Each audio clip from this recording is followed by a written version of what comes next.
un diplomado en propiedad industrial y protección al consumidor. Recibámoslo con un fuerte aplauso.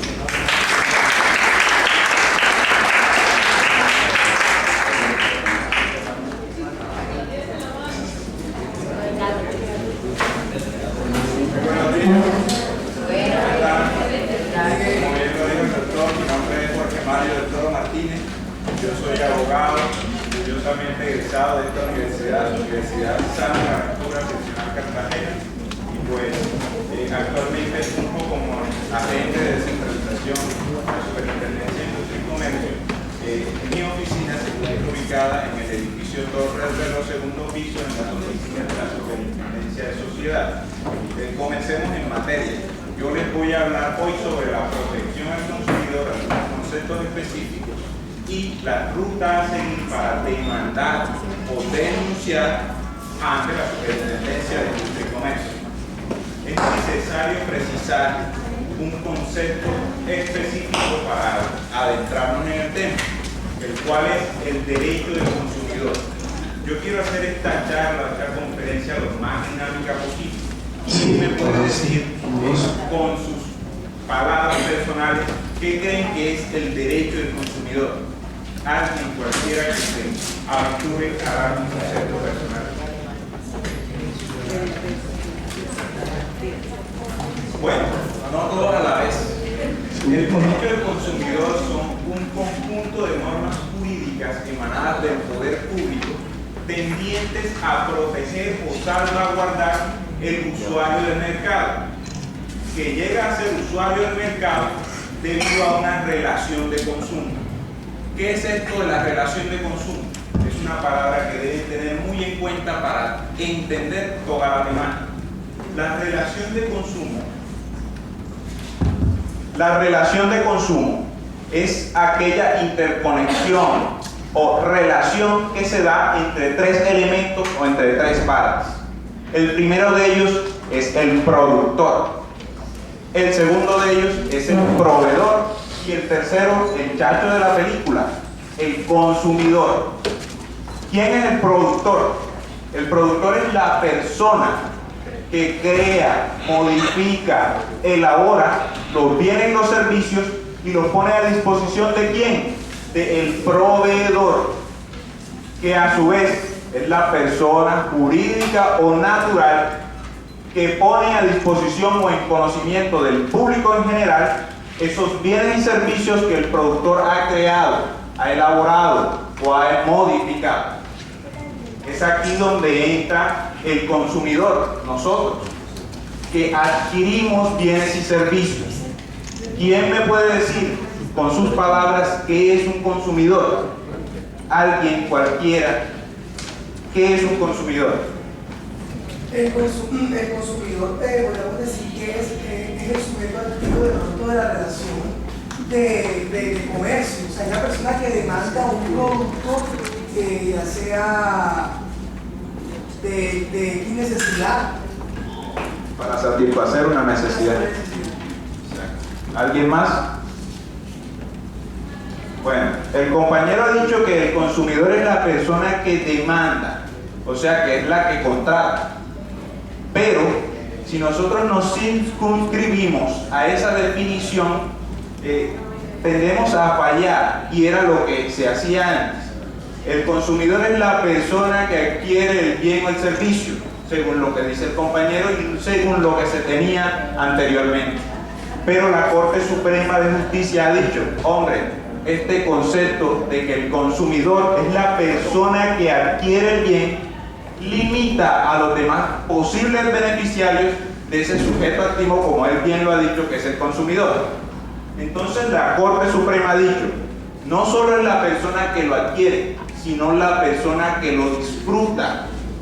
Porque entonces si yo, por ejemplo, le compro una mecedora a Juanita y yo me voy para Estados Unidos y la mecedora se le daña a Juanita, ella está en un grave problema. Además de que su bien ha sufrido una avería, no podrá obligar al proveedor a hacer efectiva la garantía, porque el consumidor, quien adquirió el bien, no se encuentra en Colombia. Pues para eso es ese concepto que la Corte Suprema de Justicia ha dicho, hombre, no es quien adquiere el bien, sino quien en últimas lo disfruta. Este concepto lo ha llamado consumidor final. Entonces es la persona que además de adquirirlo, lo disfruta o que quiere satisfacer una necesidad particular, privada, familiar o empresarial. Sabiendo esto y ya sabiendo qué es la relación de consumo, que es aquella relación que se da entre el productor, el proveedor y el consumidor, ustedes como abogados, cuando a su oficina jurídica se acerque un cliente diciéndole, hombre, tengo un problema, ¿con quién? Bueno, el proveedor es internacional. Entonces, ¿cómo aplicamos las normas jurídicas colombianas allí? Hay que tener claro que el derecho del consumidor tiene una aplicación territorial, circunscrita al territorio nacional. Es decir, que las relaciones de consumo que se susciten o que se ejecuten en el territorio nacional serán aplicables las normas del derecho de protección colombiano. Estos son la ley 1480 del 2011 y el decreto 3466 del 82. Pero profesor, ¿y si, por ejemplo, el caso que le coloqué de mi cliente que vino a mi oficina y me dice que el proveedor es extranjero? Hay unas excepciones a la aplicación territorial de las normas de protección al consumidor. ¿Cuáles son esas excepciones? Hombre, primero, que si bien la relación de consumo se haya dado en el exterior, de común acuerdo las partes, suscrito en la garantía, se haya dicho que la garantía se ejecutará en el territorio colombiano, caso en el cual ustedes aplicarán las normas colombianas. Otra excepción, que, por ejemplo, comprado el bien o el servicio, o dada la relación de consumo en el territorio colombiano, por ejemplo, Juanita se lleve su mecedora para Estados Unidos y en Estados Unidos sufre una avería, se daña. Entonces, ¿qué norma aplicamos? La colombiana. ¿Por qué? Porque la relación de consumo se ha dado en el territorio nacional. Otra excepción, y es la última, que el proveedor, siendo una persona jurídica o natural internacional, tenga representación en Colombia, caso en el cual también podrán aplicar las normas de protección al consumidor colombianas. Hablé entonces ya de la relación de consumo. Hablé del ejemplo de que Juanita compra su mecedora. Hecha la relación de consumo, pueden suceder dos supuestos. Uno, que el bien o el servicio cumpla con las características técnicas o con las expectativas generadas. Esto es que el bien sirva, simple y sencillamente. O puede suceder que el bien no cumpla con las características técnicas, ni con las expectativas generadas, ni con lo que el anunciante ha anunciado. En el primer caso, solo queda disfrutar el bien, más nada. Mientras que en el segundo, en donde sí hay un problema, bien sea porque las características no fueron las que se anunciaron o no colmó las expectativas generadas por el anunciante, o bien, valga la redundancia, el bien ha presentado una avería o un daño, deberá entonces ustedes como abogados asesorar a sus clientes para tomar la mejor vía. ¿Y cuál es esa vía? La demanda o la denuncia. Demanda o reclamación son sinónimos. Denuncia o queja son sinónimos. Pero hay una diferencia. Pero hay una diferencia. ¿Quién me puede decir la diferencia entre demanda y denuncia? Pues, la demanda se hace ante la jurisdicción y reclamar se hace ante la autoridad administrativa competente. Más. Demanda y denuncia. La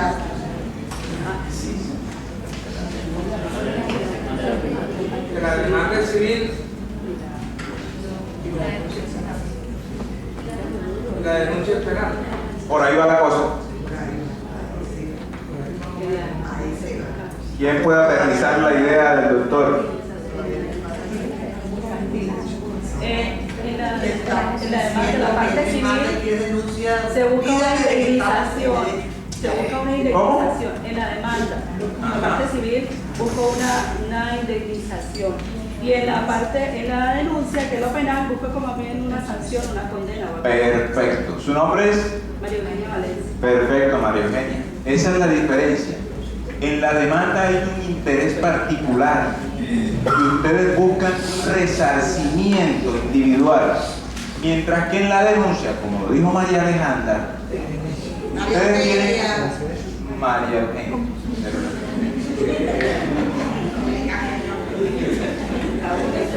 Como bien lo dijo María Eugenia, la denuncia es como un ánimos altruista de interés general. Ustedes quieren beneficiar a todas las personas en general y no buscan un resarcimiento particular. ¿Cómo así que demanda y denuncia a la vez? Si nosotros ante un juez no denunciamos, sino que demandamos y denunciamos ante la fiscalía. Entonces, ¿qué? La superintendencia son los chachos de la película. Pues en este aspecto las normas jurídicas nos han dado unas facultades excepcionales en dos casos: en materia de protección al consumidor y en materia de competencia desleal. Nosotros actuamos como jueces de la República, siendo entidad administrativa en los casos que le mencioné. Entonces, tenemos funciones jurisdiccionales dadas por la Ley 446 del 98 y se derivan de las demandas y de las reclamaciones. Y tenemos funciones administrativas dadas por el decreto 3523 del año 2009. En estas funciones administrativas actuamos de oficio o a través de una queja o una denuncia. Entonces, cuando ustedes vayan a demandar, es en uso de funciones jurisdiccionales de la Superintendencia de Industria y Comercio. Y cuando vayan a denunciar, es en uso de funciones administrativas de la Superintendencia de Industria y Comercio. ¿Qué otras autoridades pueden conocer de estos casos? Pues las autoridades policivas, los jueces y las alcaldías. La demanda.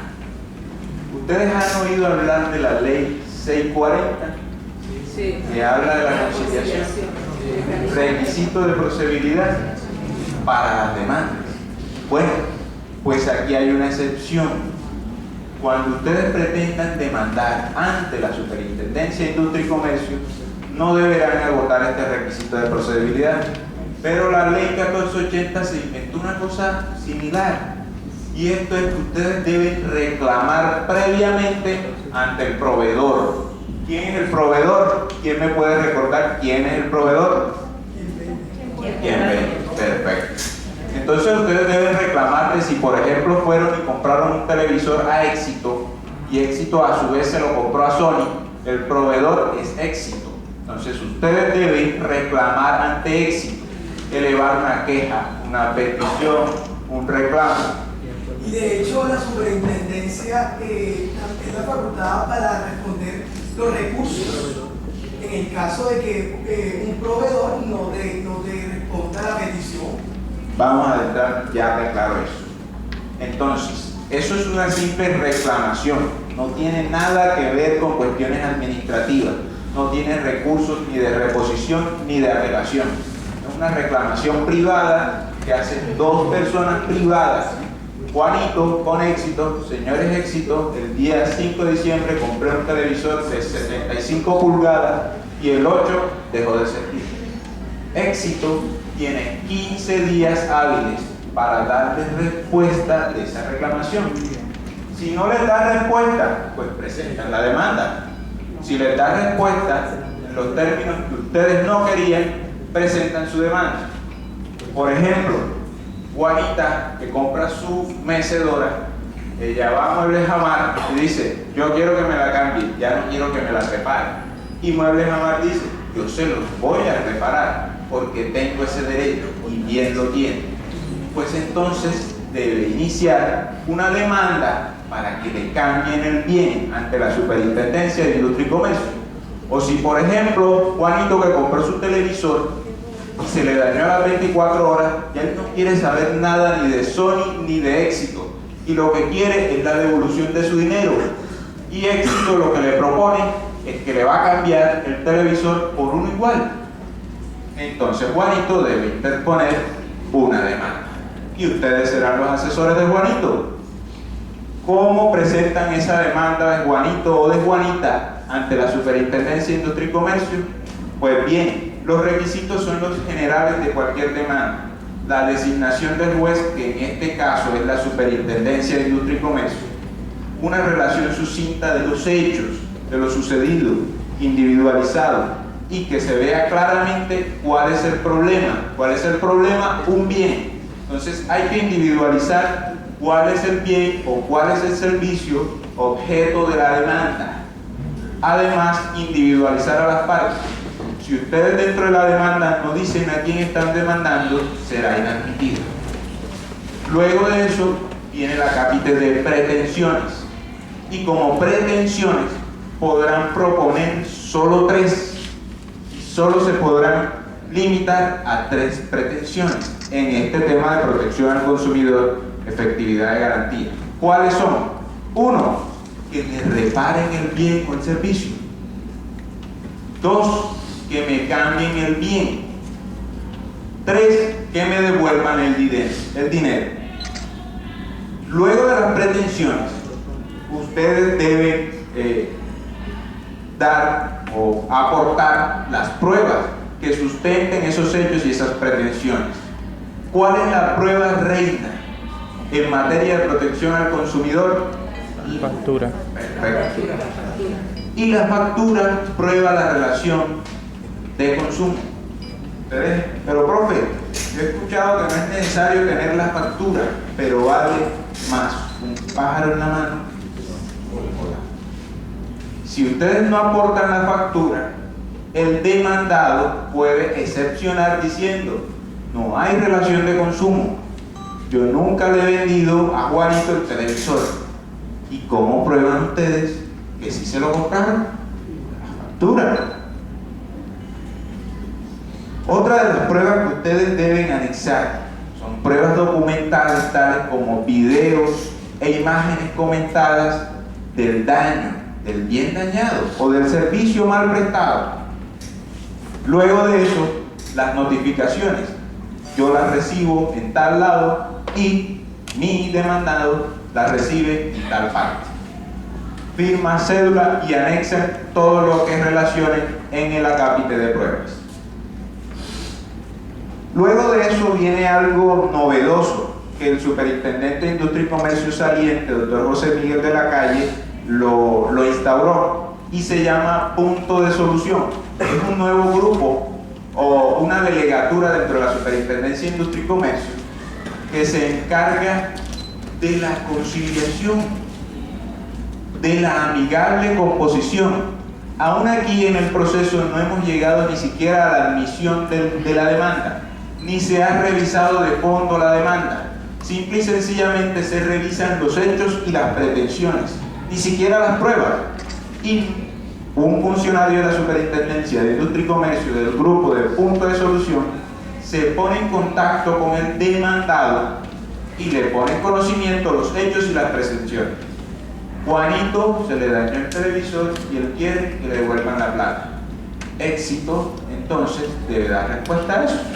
Señores, yo nunca le he vendido un televisor a Juanito, sigan con la demanda, o sí, a Juanito se le dañó. Entonces nosotros solicitamos una audiencia de conciliación. Es aquí en donde se realiza esa audiencia que supuestamente nos rige para este proceso, pero en todo momento se busca. Entonces se hace un enlace, bien sea físico o virtual, con las partes. ¿Por qué físico o virtual? Porque, como ustedes bien saben, la superintendencia tiene sede central en Bogotá. Y puede que, por ejemplo, una persona en Turbaco compre un televisor y no tiene que desplazarse hasta Bogotá para esa audiencia de conciliación. Las audiencias son virtuales y las partes se convocan y se ven de manera virtual. Hay un tercero neutral y calificado, que es el funcionario de la superintendencia, que propone fórmulas de arreglo. Si no se llega a ningún acuerdo, se sigue con la demanda. Si se llega a un acuerdo, acaba ahí el proceso y Juanito se va contento con su televisor nuevo o con su dinero, como bien hayan acordado. Pero si no se llega a un acuerdo, procede a la admisión o inadmisión de la demanda. Aquí sí se hace un examen de forma de la demanda. Si la demanda no cumple con los requisitos que yo anteriormente les expuse, se le corre traslado por 5 días a la parte demandante para que lo subsane. Si no lo subsana, se archiva el proceso. Si lo subsana, se admite la demanda y pasa al decreto y a las prácticas de las pruebas. Si ustedes bien solicitaron una inspección y se decreta, se debe posteriormente practicar. Luego de practicadas las pruebas, se pasa a la sentencia. Como les dije, la superintendencia actúa con funciones jurisdiccionales y en estos casos emite sentencias. Ajá, profesor, pero ¿y si, por ejemplo, yo llegué hasta la sentencia y gané? ¿Quién va a obligar a Éxito a responder? Pues bien, si la sentencia fue a favor del demandante, el demandante tendrá un término perentorio para cumplir con esa sentencia. Si pasado ese término no cumple con la sentencia, habrá una multa de hasta la 7ª parte del salario mínimo por cada día de retardo. ¿Quién, qué proveedor, qué empresa va a darse el lujo de no cumplir una sentencia so pena de pagar esa multa? Pues bien, si existen esas empresas temerarias, ustedes podrán demandar ejecutivamente porque bien saben que una sentencia es un título ejecutivo y embargarle las cuentas, etcétera, etcétera, para lograr su fin primordial, que son sus pretensiones.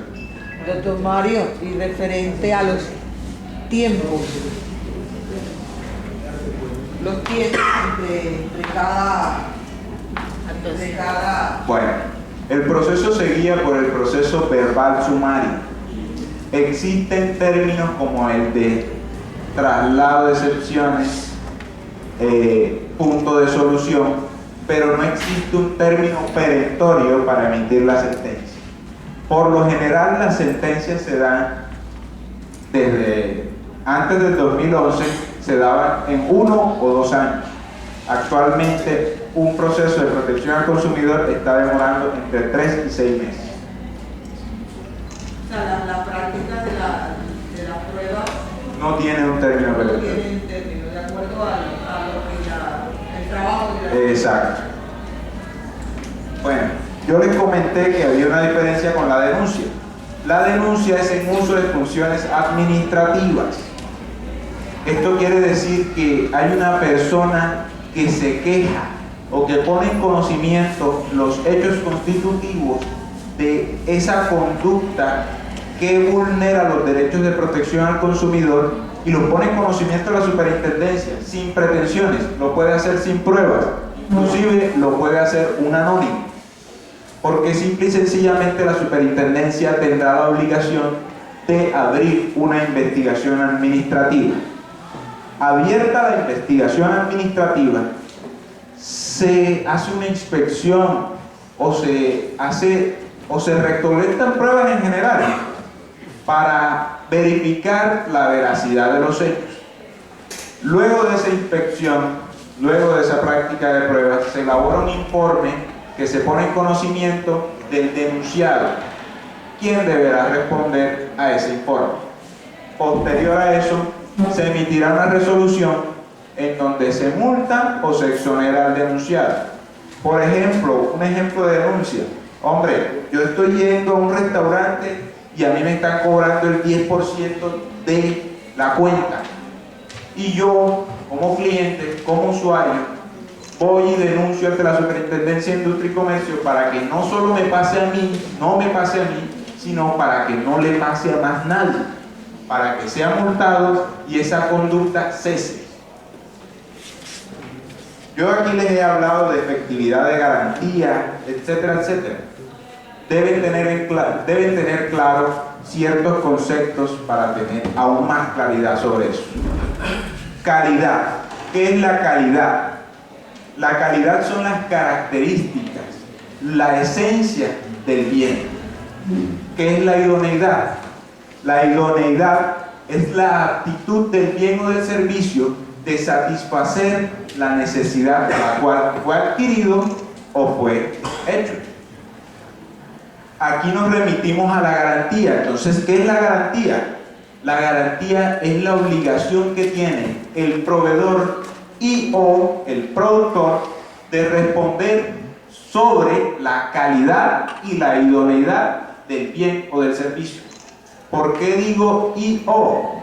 Porque la responsabilidad es solidaria del proveedor y del productor. En otra universidad, en una facultad de ingeniería, me comentaba una estudiante: profesor, usted está equivocado. ¿Cómo así que nada más hay tres partes? Consumidor, proveedor y productor. Si el productor a su vez tiene más proveedores. Y ella me pone un ejemplo. Sí, si Apple hace el iPad, manda a hacer el procesador con Intel. Intel manda a hacer las partes con no sé quién. Perfecto. A nosotros como abogados nos interesa las leyes, y las leyes delimitan por así decirlo, esos conceptos en general que hay en el mundo. Nos interesan solo tres partes: el consumidor, el productor y el proveedor. Y no podemos hacer más gravosa la situación del consumidor, de que, se me dañó mi iPad, entonces tengo que ir a Corea a ver quién fue el que le hizo el procesador a iPad. No, nosotros vamos a Éxito, que fue donde lo compramos, y aunque se escuche mal, ellos verán cómo se las arreglan. ¿Cómo se las arreglan? Repitiendo demandas. Presente una demanda de Éxito contra iPad porque el iPad salió malo, y iPad que la presente contra Intel porque el procesador salió malo. Bueno, retomemos por acá. Clases de garantía. El decreto 3466 del año 82 hablaba de tres clases de garantías, que son las que están expuestas en las diapositivas. Mínima presunta son las que están expuestas en los reglamentos técnicos, y hablando en chino. ¿Qué es eso de reglamentos técnicos? Es un registro que lleva la Superintendencia de Industria y Comercio de los fabricantes y de los importadores y de sus bienes. Esos fabricantes y esos importadores deben colocar en ese registro cuál es el término de la garantía. Si no están inscritos en ese reglamento técnico, entonces nos iremos a la garantía legal, que son las condiciones mínimas que dicta el mercado. Ejemplo: si nosotros compramos un televisor, ¿cuánto de garantía nos dan? Un año. Entonces esas son las condiciones que dicta el mercado. Si no está registrado en los reglamentos técnicos, esa será la garantía. Existe también una garantía voluntaria. ¿Han escuchado cuando, por ejemplo, compran cualquier cosa? Sí, señor, tiene una garantía de un año, pero le ofrecemos una garantía extendida por 6 meses. ¿Lo han escuchado? Sí. Bueno, esto es la garantía voluntaria. Es un agregado, una modificación que hace el proveedor para aumentar la garantía y ganar un poco más. Es totalmente legal. Pero la ley 1480 dice que ya no hay tres clases de garantía. Existe la garantía legal y existe la garantía suplementaria. Pero profesor, entonces ¿para qué nos dice que existían tres? Porque estas tres aún no han sido derogadas. Los hechos que se hayan suscitado antes de la promulgación de la ley 1480 seguirán rigiéndose por el decreto 3466. Por eso deben tener claro lo que dice el decreto 3466. La ley 1480 solo habla de la garantía legal y una garantía suplementaria. Dice que todas las demás son garantías suplementarias. ¿Qué incluye la garantía? Ha sucedido a algunos usuarios que dicen, hombre, Muebles Jamar, se me dañó mi mueble. Ah, pero entonces tiene que traerlo hasta acá. Pues no. La garantía que incluye el transporte, la reparación, el servicio técnico y en algunos casos el servicio postventa. ¿En cuáles son esos algunos casos? En los automotores, en los electrodomésticos y en los gasodomésticos.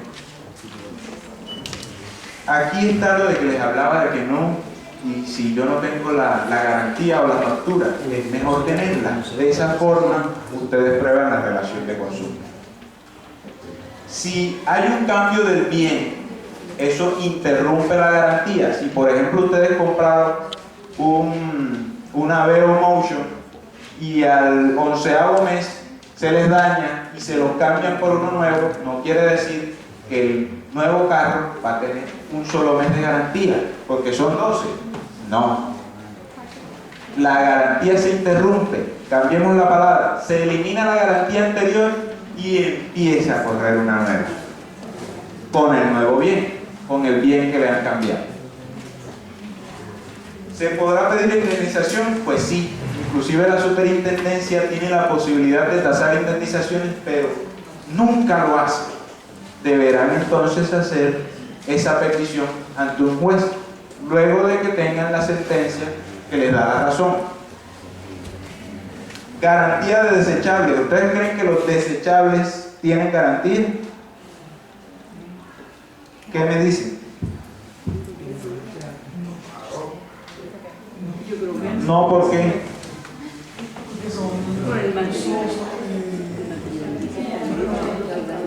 ¿Y quién dice que sí? Pues no, son productos de una sola utilización y no tienen garantía. ¿Qué dicen de las mascotas? ¿Tienen o no garantía?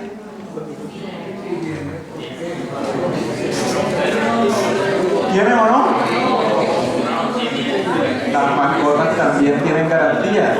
La persona que se los venda debe garantizar la salud, porque si se lo vende con una patica dañada,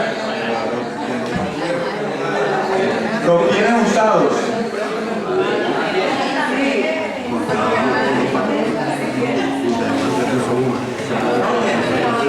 Oye. Bienes usados, ¿qué creen? ¿Por qué?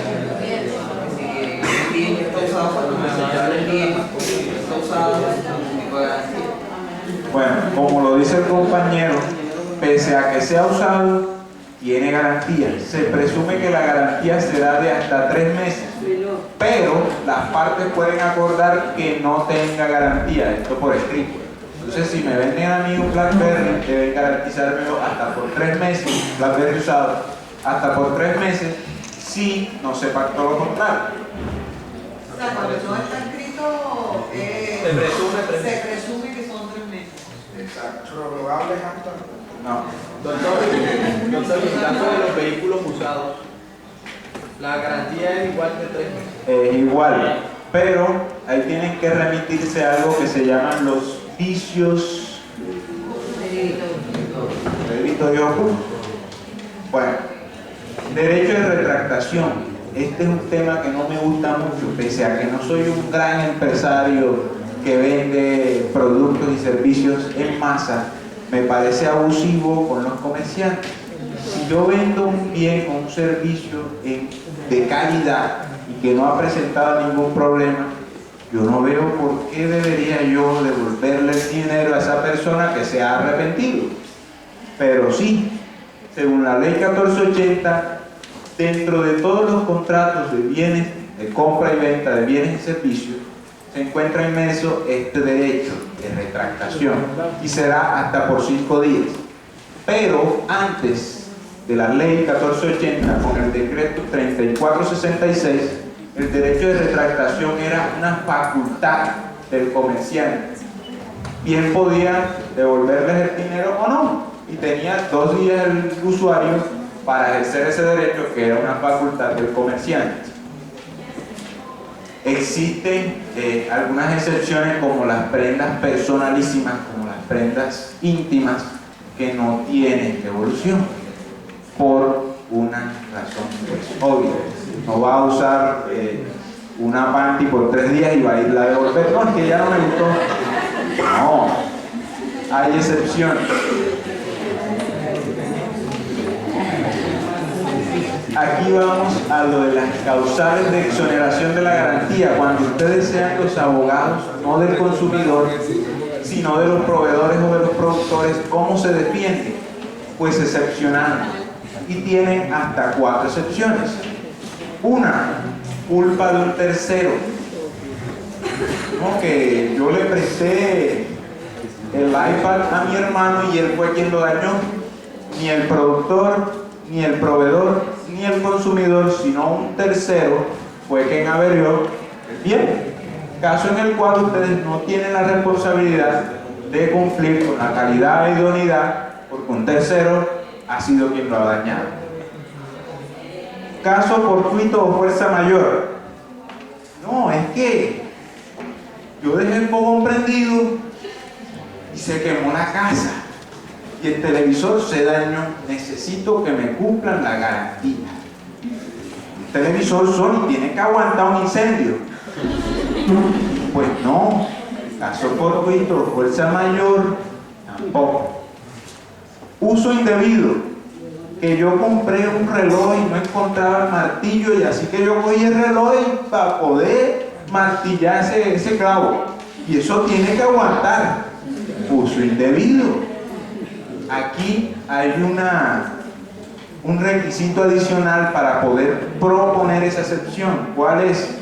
Hombre, que el proveedor debe probar que ha detallado cómo utilizar el bien por escrito. Entonces debe entregarles a ustedes un manual de uso. Si no lo entregan, no pueden proponer esta excepción. Hablando del manual de uso, Mario, hay muchos artículos que se venden hechos en otros países. No es obligatorio en ese manual que venga en español. Claro. A veces lo ponen, o sea, a veces el artículo viene sin ese manual. Si viene en otro idioma, se entiende como si no se hubiera dado. No podrán proponer esa excepción porque venía en otro idioma.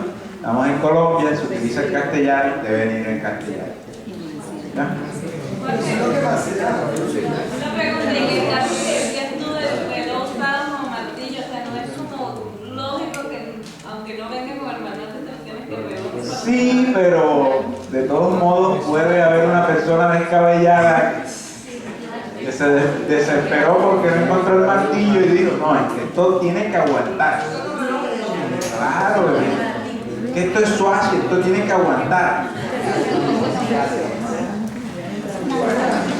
Y el último. De pronto, el conocimiento de los mismos compradores, en este caso del consumidor, quiero de pronto más o menos que me confirme en el caso cuando la superintendencia decreta las pruebas como si se presume siempre, en qué caso se puede presumir que la garantía no se solicitó o no se hizo efectiva dentro de un contrato de compra. ¿Ves? ¿Me va a entender? No. O sea, yo lo que quiero decir es que por el desconocimiento de la norma del consumidor, pues es lo más normal que la gente nunca tome la garantía de lo que le puede dar el producto y que de pronto ellos accionen o demanden y se les caiga el proceso porque verdaderamente se provoque, bueno, no hiciste efectiva la garantía en el momento que tenías que hacer. Sí, sucede muchas veces que compramos algo y ni siquiera salimos del establecimiento, sino que en la caneca del cajero botamos. Es un error. No tenemos cómo probar la relación de consumo y vamos a tener problemas si pasa lo que tú estás diciendo.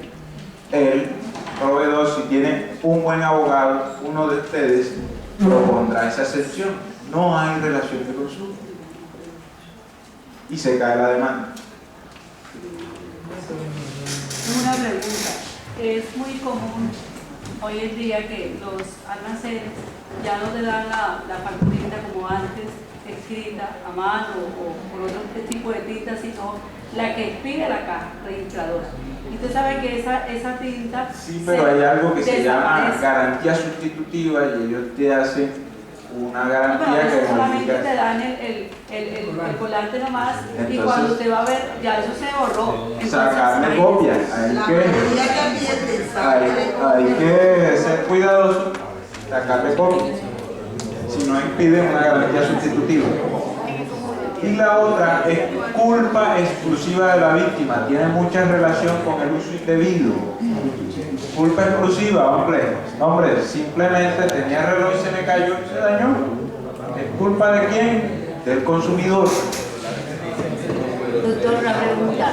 En el caso de que X persona, en este caso el consumidor, tenga un bien, comprándolo pero a crédito, que si lo tuvo a crédito, no le en el momento, pues quizás no tiene la factura, pero usted sabe que con los pagos parciales que va haciendo, es decir, la cuota, el almacén le puede pedir unos certificados, comprobantes, entonces esos podrían hacer a través de prueba que evidencie la relación de consumo. Ustedes como abogados deben llevar el conocimiento a la Superintendencia de Industria y Comercio, que de esta forma se prueba que tenemos una relación de consumo.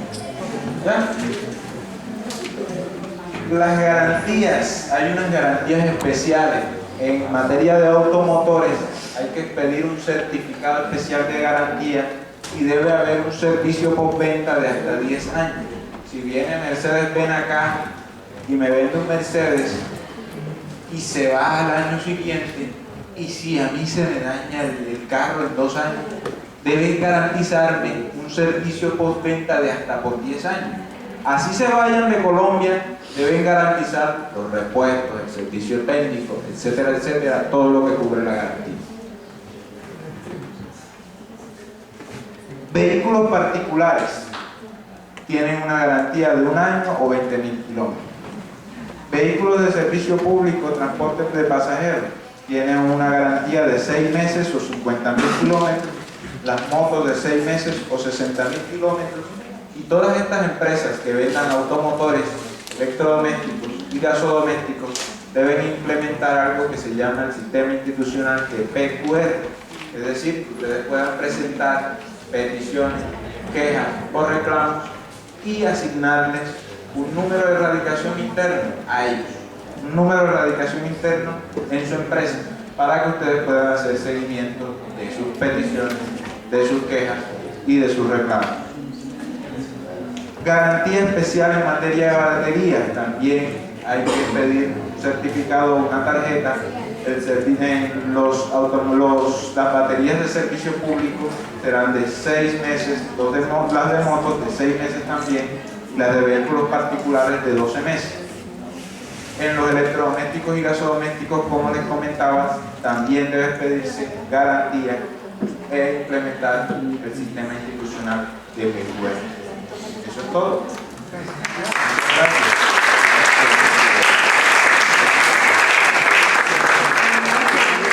Preguntas. Este procedimiento se tiene que hacer mediante abogado titulado o lo puede hacer el consultor. No hay derecho de postulación aquí, pueden hacerlo inclusive cualquier persona. Cualquier persona.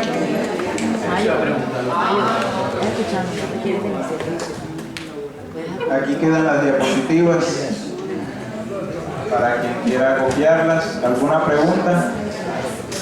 ¿Qué está haciendo la superintendencia en cuanto a evitar los reiterados comportamientos que afecten al consumidor? Porque se han visto casos de que se hacen denuncias, demandas, se hacen sanciones a las empresas, pero aún así las empresas continúan reiteran su comportamiento que afecta al consumidor. Entonces, ¿qué hace la superintendencia con respecto a eso? ¿Qué estamos haciendo? Capacitación, sensibilización, y si esto no les ayuda o no les sirve, multas. Y si esto no les ayuda, seguiremos multándolos sucesivamente. Lastimosamente es algo que tiene que ver con la voluntad de ellos. Si no quieren cumplir, serán multados. Ellos, en lo que están explicando ahorita, es bueno saber que ellos, o sea, que la industria y comercio sí está cumpliendo con esto porque la protección al consumidor, porque en estos almacenes grandes, por ejemplo el Sao, el Éxito, yo he visto ahí en atención al cliente aparece el decreto, ¿verdad?